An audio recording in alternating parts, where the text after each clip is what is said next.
Bueno, entonces como para seguir con el tema de infección urinaria, ahorita vamos a tocar un tema que es pues un poco controvertido y es qué podemos hacer respecto a las cicatrices renales. ¿Podemos o no podemos prevenirlas?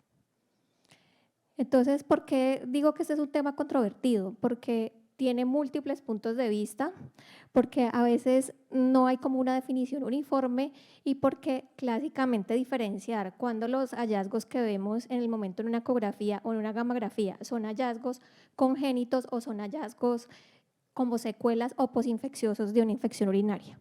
Y en lo que sí todos estamos de acuerdo es que estos pacientes van a necesitar un seguimiento a largo plazo por las secuelas que pueden tener de daño renal, no solo por parte de nefrología, sino también acompañamiento por parte de pediatría.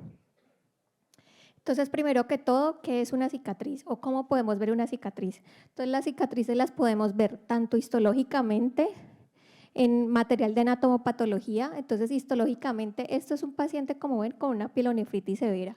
Acá tenemos el glomérulo, un intersticio muy inflamado, muy lleno de polimorfonucleares, de macrófagos, y posteriormente este es un paciente que tuvo que ser llevado a una nefrectomía. Vean cómo se ve la forma del riñón, un riñón totalmente nodular y con estas excavaciones que son las cicatrices, ¿sí? Imagenológicamente, ¿cómo podemos ver entonces una cicatriz? Pues lo que clásicamente hacemos la toma de la gamografía de MSA, esto vemos la forma normal del riñón, esto es un riñón totalmente hipocaptante con zonas de hipoperfusión, en menor perfusión, vemos acá en el polo superior, polo inferior y aquí en el lateral. Y en ecografía pueden haber algunos signos indirectos, esto es por ejemplo un paciente cursando con una pielonefritis que puede dar unos cambios de riñones grandes y estas lesiones acá como estas escotaduras pueden ser sugestivas de cicatriz, pero como lo dijo Diana ahora, esto pues siempre idealmente lo debemos confirmar con la gamografía, que normalmente para ver cicatrices la tomamos 6 meses después del episodio agudo de infección urinaria. Entonces, lo que les mencionaba ahora, a veces esta parte es difícil, ¿no? Saber cuándo, cuando tenemos un niño en la consulta con una gamografía, esta cicatriz fue adquirida secundaria a un episodio de pilonefritis o esto era algo que ya venía desde la etapa pues, prenatal.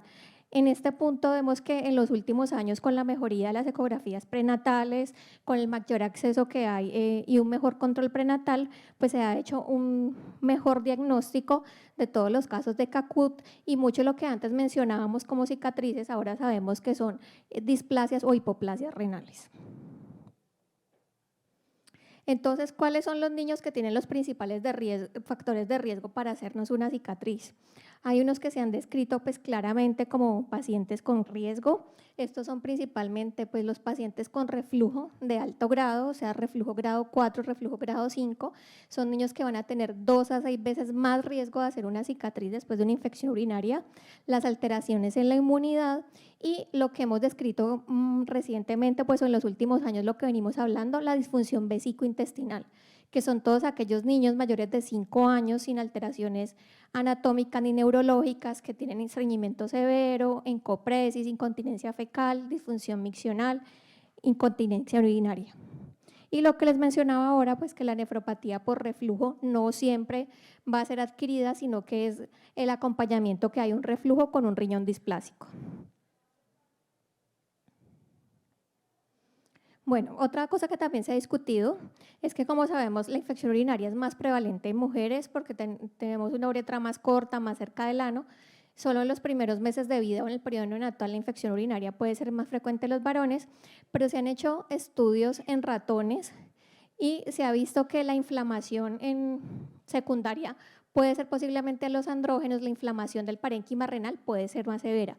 Entonces, así tengamos mucha más prevalencia de infecciones urinarias en mujeres, en el momento de los estudios de evaluar cicatrices se ha visto que se ve igual presencia de cicatrices tanto en hombres como en mujeres y eso pues se ha confirmado con los estudios hechos en animales. Cuando han castrado los ratones se ve que la respuesta inflamatoria es mucho menor y que tienen mucho menor riesgo de hacer cicatrices. Entonces, después de una infección urinaria febril, una pielonefritis, ¿cuántos niños me pueden hacer una cicatriz? Se ha mostrado que puede ser tan alta hasta un 15% y que esa prevalencia puede aumentar si las infecciones urinarias son recurrentes, o sea, ya después de 3 episodios de infección urinaria yo puedo tener hasta 28% de aumento o de prevalencia de cicatrices. ¿Y qué va a pasar con esto? ¿O cuál es la importancia de yo desarrollar una cicatriz en el riñón? Pues que eso me puede traer consecuencias a futuro, principalmente hipertensión, proteinuria, enfermedad renal crónica y en las mujeres mayor riesgo de desarrollo de preeclampsia. Bueno, ¿qué otros factores de riesgo adicionales a los que yo les he mencionado del reflujo y la disfunción vesicointestinal podemos tener para desarrollar cicatrices? La fiebre, como lo mencionó ahorita Diana, la temperatura persistentemente por encima de 39 grados, cuando tenemos una ecografía alterada, o sea, tenemos un hallazgo de dilatación del tracto urinario, un CACUT, todas las infecciones urinarias por germen no E. coli o infecciones urinarias, pues lo que denominamos atípicas. La edad de presentación, aunque la edad de presentación es discutido, porque siempre hemos creído que los pacientes de más riesgo son los niños menores de 1 o 2 años por la inmadurez del parénquima renal, pero también muchos estudios a veces muestran que inclusive los niños más grandes o los niños mayores también pueden hacer cicatrices. Entonces no solo debemos preocuparnos por los niños pequeños y los lactantes. Y lo otro es el inicio del antibiótico. Recordar que cuando tenemos, como lo mencionó Diana ahora, un paciente con clínica de infección urinaria con síntomas más un uroanálisis patológico, no debemos retrasar el inicio del antibiótico. ¿Por qué? Porque lo que debemos evitar es que la inflamación llegue al parénquima renal y entre más temprano iniciemos el antibiótico, mejor. Porque cuando la inflamación ya se ha instaurado y es una inflamación severa del parénquima, digamos que ya estamos llegando tarde y ya podemos desarrollar una cicatriz. ¿Qué más también hemos encontrado? Entonces, ¿por qué tenemos a veces niños sanos, con buenas condiciones nutricionales, sin malformaciones de la vía urinaria, que digamos hacen el mismo episodio de infección urinaria por el mismo germen, elevan reactantes de igual manera y el niño A me hace cicatrices y el niño B no? O sea, eso han querido ver pues los estudios que tenemos más allá y pues como siempre sabemos, las alteraciones inmunes o polimorfismos genéticos pueden hacer que algunos pacientes sean más susceptibles. Entonces se han evaluado algunos genes, entre ellos el gen de la enzima convertidora de angiotensina, encontrando que el aumento de la angiotensina 2 puede estar más fuertemente relacionado con cicatrices, pero esto igual se ha encontrado que hay diferencias raciales en los estudios. La mutación también del factor de transformación de crecimiento beta 1, que es una citoquina que promueve la fibrosis renal, también se ha encontrado que puede estar más asociado a fibrosis y también se han encontrado algunas mutaciones que podrían tener un factor protector al hacer menor inflamación, como la molécula de adición intercelular. Entonces, ¿y qué biomarcadores podemos tener o a futuro qué podemos encontrar? Entonces, se están evaluando varios biomarcadores que podrían tener un impacto al futuro para tomarlos y medirlos y decir, bueno, ¿cuáles son mis pacientes de riesgo y cuál es el niño que posiblemente me va a poder hacer una cicatriz? De todos esos biomarcadores, ¿nosotros con qué contamos? Con la procalcitonina, que pues en la mayoría de las hospitales la tenemos. Generalmente se toma en fase aguda, es el único biomarcador que tomamos en sangre pues, de este listado y ellos mencionan un punto de corte de 0.5 con una especificidad del 50% y una sensibilidad del 79%. Recordar que también tenemos a la mano o en niveles de menor complejidad, pues el hemograma y la PCR con un punto de 40, por encima de 40 también se ha relacionado con mayor impacto o posible presencia de cicatrices a futuro. De los otros biomarcadores, pues estos están en estudio. Mira que todos son tomados en orina. Algunos se toman no en el momento agudo, sino en el seguimiento posterior o a las 3 semanas. Miren, también tenemos endotelina, angiotensinógeno, interleuquina 8 y enegal. O sea que estos son como las promesas del futuro. Bueno, entonces, ¿qué tenemos en la vejiga? ¿Cómo pasa o cómo llega a colonizarnos la E. coli, pues, que es la bacteria principal, el principal germen que nos da infección urinaria? Recordar que llega a nuestro epitelio urinario, a la mucosa vesical, y que a través de sus pilis o fimbrias se une a unos receptores de manosa. Eso hace que la E. coli se internalice, entre y se fusione en unas vesículas y que de allí, que el mecanismo más frecuente de infección, recordar que es la vía ascendente, pueda llegar al parénquima renal y hace su unión a nivel de las células o unos receptores de galactosa que hay en los túbulos renales, pero también hay unos mecanismos de defensa que puede tener la vejiga y es la proteína de Tamm-Horfall que se glicosila con unos receptores de manosa y que atrapa la E. coli y la puede barrer en la orina. Y también en la mucosa vesical podemos tener glicosaminoglicanos que hace como una capa protectora para que esta E. coli no se pueda unir y no pueda colonizar. Entonces, después de que tenemos la E. coli ha llegado y ya está haciendo su infección, ella genera un mecanismo, una respuesta inmune en el huésped, dado principalmente por la activación de lipopolisacáridos y por la liberación de todas sus toxinas, que desencadena una cascada inflamatoria con el daño del tejido. Entonces, ¿por qué tenemos cicatrices? Porque, por ejemplo, a un paciente cuando le dan a una neumonía o una neumonía severa, él mejora, el pulmón mejora y no queda una cicatriz? ¿Y por qué en el riñón sí nos pasa esto? Eso es como la pregunta que muchas veces nos hacemos, ¿no? Entonces, ¿por qué? Porque hay una excesiva inflamación y esa respuesta inmune excesiva que generalmente se da para eliminar la bacteria es muchas veces sostenida. Entonces, esta reacción inflamatoria involucra muchos polimorfonucleares, macrófagos, activación de miofibroblastos, el daño tubular también hace que se nos active el factor transformante beta y estos miofibroblastos son los que a futuro van a iniciar todo el proceso de fibrosis que arranca en el uroepitelio y luego empieza a progresar con depósitos de colágeno en intersticio, médula y corteza. Entonces, cuando esta inflamación es muy sostenida y, por ejemplo, no llegamos a tiempo con el antibiótico, esta inflamación prolongada es lo que nos va a llegar a la larga al desarrollo de la cicatriz. Y muchas veces también se ha planteado que esta inflamación sostenida puede ser por alteraciones genéticas o por una respuesta inmune innata deficiente en respuesta pues, a ese agente virulento. Entonces, ahorita vamos a discutir como algunos tópicos importantes para mirar qué tenemos en el momento para prevenir cicatriz. No pues como tal infección urinaria, sino cicatriz. Entonces, la tan discutida profilaxis antibiótica. Ahorita pues Diana nos dio unas recomendaciones que sacó la guía de cuándo hacer profilaxis antibiótica, pero entonces aquí vamos a evaluar, bueno, esa profilaxis sí me va a impactar o no me va a impactar para el desarrollo de cicatriz. Entonces les voy a mostrar algunos estudios que son los estudios más grandes. Este estudio sueco realizado en pacientes con reflujo, como lo mencionó Diana ahora, pues los pacientes de reflujo son los pacientes de mayor riesgo para infección urinaria recurrente y cicatriz. En este estudio con 203 pacientes, ellos incluyeron pacientes con reflujo grado 3 y grado 4.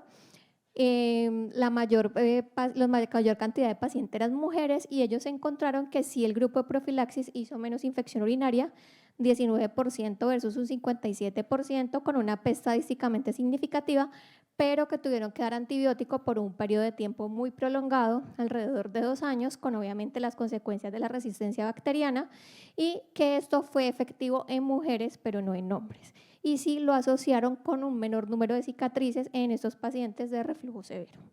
O sea que esto está a favor de la profilaxis para prevenir cicatrices. Estos son otros dos estudios grandes. Entonces, acá tenemos este que salió en el New England, el estudio PREVENT, 576 pacientes, 64% de ellas mujeres, y la mayoría de los pacientes no tenían reflujo o tenían reflujo de bajo grado. Ellos encontraron ligero beneficio en el grupo de la profilaxis para reducir infección urinaria, pero no evaluaron presencia de cicatrices. Y sí, obviamente, pues lo que concluyen todos los estudios, pues aumentamos mucho la resistencia bacteriana. El RIBUR, que es un estudio de 607 pacientes, o sea, es el más grande, también la mayoría fueron mujeres con reflujo, pero reflujo de no muy alto grado. Sí encontraron disminución de la presencia de infecciones urinarias y encontraron mayor beneficio de la profilaxis cuando se hacía en los primeros meses después del diagnóstico del reflujo. No funciona para los pacientes que también de manera asociada tienen disfunción vésico-intestinal, o sea que esto debemos tratarlo aparte. Y este metaanálisis finalmente, con bastantes pacientes, 1.427 niños, 1.004 con reflujo, aunque no incluyeron pacientes de más riesgo como reflujo de alto grado o pacientes con algún grado de CACUT. La mayoría pues, fueron mujeres. Ellos no mostraron beneficios pues, de profilaxis antibióticas en prevención de cicatrices para reflujo de bajo grado. Entonces, finalmente, ¿qué encontramos o qué concluimos? Que varias guías no soportan la profilaxis de rutina en reflujo vesicureteral, pero en pacientes con infección urinaria recurrente y con reflujo de alto grado, reflujo grado 4, grado 5, es en el que se plantea pues, su utilidad. No se ha definido por cuánto tiempo, se han dado conclusiones de dar 2 años en mujeres y 1 año en hombres y no recomiendan en pacientes que tienen alto riesgo de colonización de vía urinaria, como son los pacientes de vejiga neurogénica, extrofia de vejiga o cualquier otra condición que se haga cateterismo vesical. Bueno, en cuanto a los arándanos, los tan mencionados arándanos, recordar que la molécula que traen los arándanos, que son las prontocianidinas, inhiben la fijación de la fimbria del E. coli hacia el epitelio urinario. Y pues aquí les traigo, Cochrane ha hecho varias revisiones, múltiples revisiones en cuanto a los arándanos. La primera la hizo en el 2003 y ahora en 2023 sacó la última revisión, lleva 5 revisiones y mire que incluye bastantes estudios, 50 estudios. Pero la población es súper heterogénea, o sea, hay de todo ahí. Mujeres, adultos, niños, pacientes de vejiga neurogénica, disfunción vésico-intestinal, bueno, de todo. De niños, ¿cuántos pacientes hay? 504 participantes, 5 estudios importantes. Y ellos que dijeron, Cochrane concluye que sí apoyan el uso de arándanos para reducir infección urinaria sintomática en mujeres y en niños o en pacientes de riesgo de infección urinaria posterior a procedimientos de vía urinaria. No dio recomendación para usarlo en ancianos, tampoco en embarazadas y tampoco en alteraciones de vaciamiento vesical. No se concluyó, como los estudios eran tan diversos y son tantos, qué dosis, ni qué presentación, ni por cuánto tiempo se puede dar. Eso todavía pues como no lo tenemos claro. Los están de moda probióticos, que es la moda de la última década para muchas enfermedades, bueno, también los tenemos para infección urinaria. Los que más se han estudiado o usado son los lactobacilos. En niños los resultados son dispares. La mayoría de los estudios que hay en mujeres, este es un metaanálisis con 11 estudios en niños. Ellos consideran que puede ser una alternativa de bajo riesgo, pero no concluyen todavía, o sea, todavía no se da una recomendación fuerte de que tengan un uso benéfico y de que realmente prevengan la infección urinaria.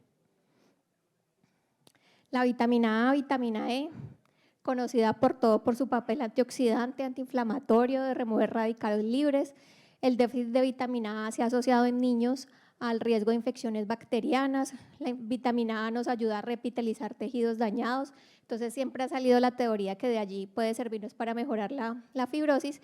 Y el ácido retinoico, que es un metabolito de la vitamina A, pues nos ayuda con la parte de la inmunidad innata. También de esto digamos que todavía falta más estudios y que todavía no hay una evidencia fuerte de que realmente sirva, ni lo mismo cuánto debemos suplementar y por cuánto tiempo. Me puse a hacer una búsqueda en internet y ya venden, encontré preparados que traen arándanos más vitamina A y vitamina E. Entonces allí está. Bueno, y ahorita pues para finalizar vamos a hablar pues del tratamiento clave de los tan discutidos esteroides, medicamentos tan usados en cantidad de enfermedades, tanto infecciosas como enfermedades inmunes y que usamos mucho los nefrólogos realmente. Recordar que los esteroides tienen una gran potencia antiinflamatoria que va a suprimir la transcripción de muchos genes relacionados con inflamación y que los modelos en ratones sí han mostrado que la combinación de antibióticos más esteroides dan una menor incidencia de cicatrices. Hay preocupación en cuanto a si estamos suprimiendo la respuesta inmune, bueno, qué tanto yo voy a poner en riesgo el niño de una hospitalización más prolongada, de que luego me haga otra infección urinaria recurrente o que me haga otra infección por algún otro germen. Entonces voy a traerle de los esteroides como 2 de los estudios más grandes y más recientes que encontré. Eso es un estudio que salió en Pediatric Nephrology el año pasado, es un estudio español, un multicéntrico en 8 centros, incluyeron niños de 1 mes a 14 años con primer episodio de infección urinaria. Ellos confirmaban la infección urinaria por gammagrafía tomada allí en el episodio agudo y excluían pues a todos los niños que ya tuvieran un diagnóstico conocido de CACUT, que tuvieran un DMSA normal, que fueran pues pacientes con cáncer, con enfermedades endocrinológicas o que hicieran un segundo episodio de infección urinaria pues en los siguientes 6 meses. Este estudio lo hicieron con dexametasona y dieron la misma dosis que se da para meningitis, 0.3 miligramos por kilo cada 12 horas por 3 días y pues lo compararon con un grupo placebo. Ellos a los 6 meses tomaban un DMSA de control y miraban pues cuál era la diferencia. Adicionalmente también le hicieron a todos los pacientes historetrografía miccional y ecografía. Entonces aquí está, realmente la muestra no fue muy grande, fueron un total casi de 90 pacientes. La edad de presentación, la mayoría fueron niños menores de 1 año y ellos hicieron como una distribución simétrica en cuanto a los reactantes de fase aguda y los pacientes pues con CACUT y con infección urinaria por E. coli.